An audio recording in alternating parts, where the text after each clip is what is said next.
जय हिंद दोस्तों। नौकरी फैक्ट में आप लोगों का स्वागत है। तो दोस्तों, इस वीडियो में हम आप लोगों के लिए कुछ महत्वपूर्ण करंट अफेयर्स लेकर आए हैं। तो दोस्तों, अगर आप डेली का करंट अफेयर्स देखना चाहते हैं तो इस चैनल को सब्सक्राइब कर लीजिए। तो चलिए दोस्तों, बढ़ते हैं अपने प्रश्नों की ओर। गणतंत्र दिवस समारोह अब हर साल 24 की बजाय 23 जनवरी से शुरू होगा। यह कदम स्वतंत्रता सेनानी सुभाष चंद्र बोस की जयंती को शामिल करने के लिए उठाया गया है। सुभाष चंद्र बोस की जयंती पूरे देश में पराक्रम दिवस के रूप में मनाई जाती है।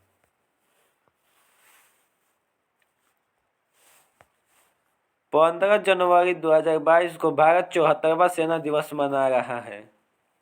यह लेफ्टिनेंट जनरल के.एम. करियप्पा के भारतीय सेना के पहले कमांडर इन चीफ के रूप में कार्यभार संभालने के उपलक्ष्य में मनाया जाता है।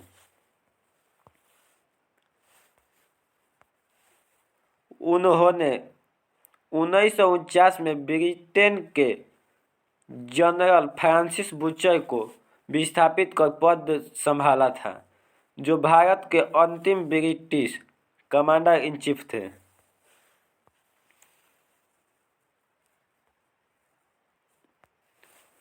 दसवीं शताब्दी की एक प्राचीन भारतीय मूर्ति, जिसे इंग्लैंड के एक बगीचे में खोजा गया था, को भारत में 14 जनवरी 2022 को लाया गया।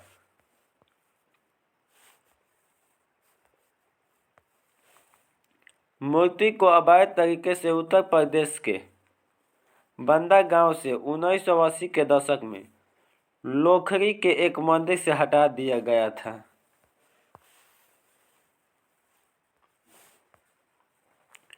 भारतीय सेना ने सेना दिवस पर अपने कर्मियों के लिए एक हल्की और जलवायु के अधिक अनुकूल लड़ाकू वर्दी पेश की। नई आर्मी कम्बैट पैटर्न यूनिफॉर्म को NIFT national institute of fashion technology की मदद से विकसित किया गया है।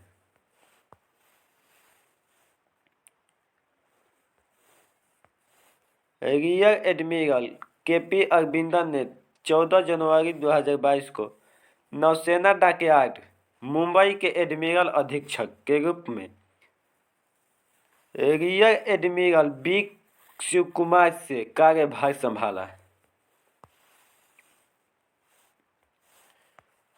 उद्यमियों का समूह एक नया संगठन Canadian Hindu chamber of commerce बनाने के लिए एक साथ आया है।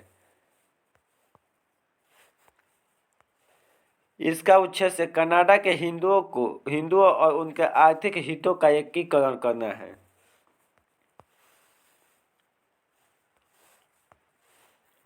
पेटीएम पेमेंट्स बैंक 926.17 मिलियन लेन देन के साथ यूनिफाइड पेमेंट इंटरफेस UPI राशि का सबसे बड़ा प्राप्तकर्ता बनकर उभरा है। भारतीय स्टेट बैंक दिसंबर 2021 में सबसे बड़े प्रेषक के रूप में चार्ट में सबसे ऊपर है। इंडियन सुपर लीग की ओर से ओडिशा FC ने किको रामिरेज की जगह किनो गार्सिया को अंतरिम मुख्य कोच नियुक्त किया। ओडिशा अपने पिछले 7 मैचों में सिर्फ 2 जीत हासिल कर सका और 11 टीमों की सूची में 9वें स्थान पर खिसक गया।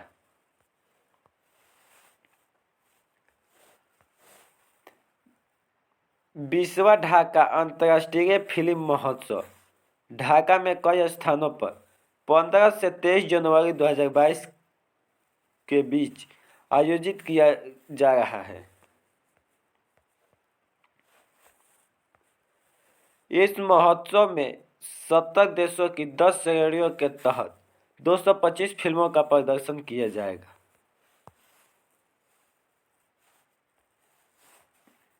केंद्र यात्रियों की अतिरिक्त सुरक्षा के लिए कार निर्माताओं को 8 यात्रियों की क्षमता वाले मोटर वाहनों में कम से कम 6 एयरबैग प्रदान करना अनिवार्य करेगा।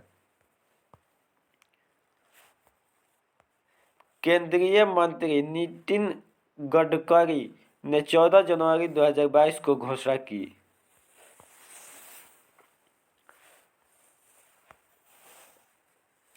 जनवरी 2022 को जारी चीनी सीमा शुल्क आंकड़ों के अनुसार भारत और चीन के बीच द्विपक्षीय व्यापार 2021 में $125 अरब को पार कर गया।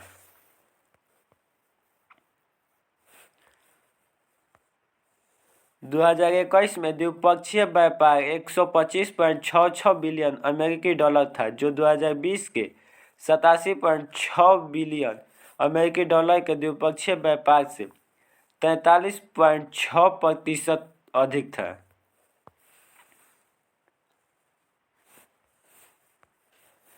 8वां कचाई लेमन फेस्टिवल 14 जनवरी 2022 को मणिपुर में संपन्न हुआ।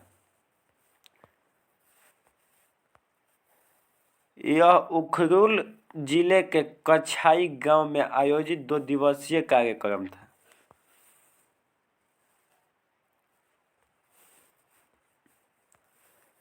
खेल मंत्रालय ने 2024 पेरिस ओलंपिक तक भारोत्तोलन के लिए पहले हाई परफॉर्मेंस डायरेक्टर के रूप में मार्कस के अविनाश पांडु की नियुक्ति को मंजूरी दे दी है।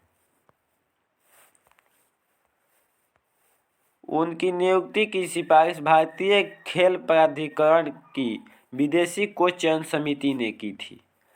तो दोस्तों आज के लिए बस इतना ही, मिलते हैं अगले वीडियो में, तब तक के लिए जय हिंद।